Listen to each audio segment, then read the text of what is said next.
Good morning class.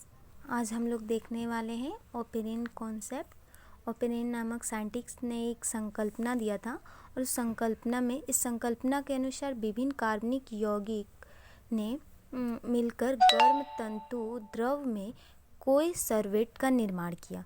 इसके पश्चात phospholipid का ध्रुवीय झिल्ली से घिरे तथा इनकी न्यूक्लियोप्रोटीन विकसित हुए, जिससे आदि कोशिका यानी प्रोटोसेल्स, ठीक है, आदि कोशिका का मतलब प्रोटोसेल्स का निर्माण हुआ। देखो यहाँ पे फिगर के द्वारा इसी चीज़ को मैंने समझाया है।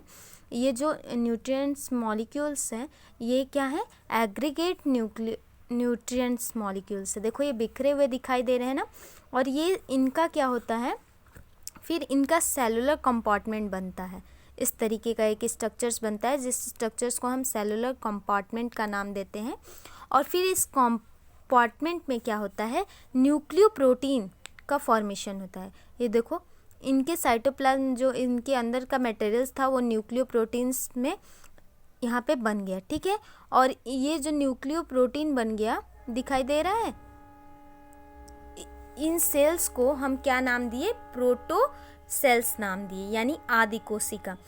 किससे हुआ, न्यूट्रिएंट्स मॉलिक्यूल से सेल्स का जिसका निर्माण हो रहा है, जिसमें कार्बनिक यौगिक क्या है, बन रहे हैं ना, न्यूक्लियोप्रोटीन का फॉर्मेशन हो रहा है। और nucleoprotein formed with the cellular compartment, और ये जो न्यूक्लियोप्रोटीन बन रहा है वो किस में बन रहा है, सेल्स में बन रहे हैं।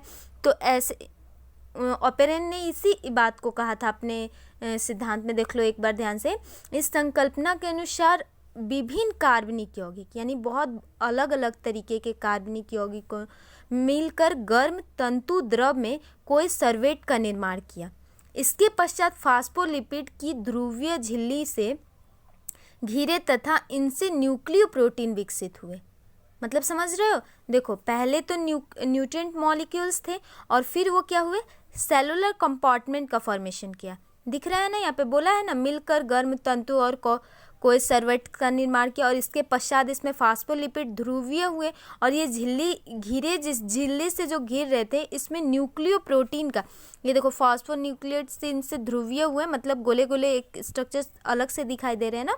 इस स्ट्रक्चर्स में न्यूक्लियोप्रोटीन का क्या हुआ, विकसित हुआ। और ये न्यूक्लियोप्रोटीन जब किस में हुआ, सेलुलर कंपार्टमेंट में बना, तो इसी सेल्स को हमने क्या नाम दे दिया, प्रोटोसेल्स। दिखाई दे रहा है, देखो प्रोटोसेल्स इनको नाम दे दिया, दिख रहा है।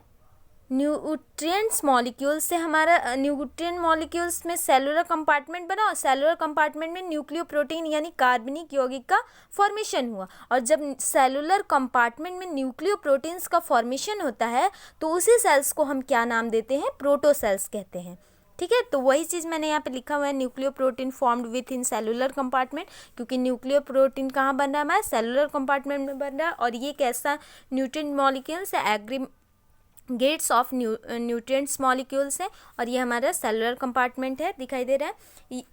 ये ओपेरिन ने अपने सिद्धांत में यही बात कहा था कि ऐसे न्यूट्रिएंट्स मॉलिक्यूल्स जो एक सेलुलर कंपार्टमेंट में न्यूक्लियोप्रोटीन का फॉर्मेशन कर प्रोटोसेल्स का निर्माण करता है, आदि कोशिका की उत्पत्ति करता है।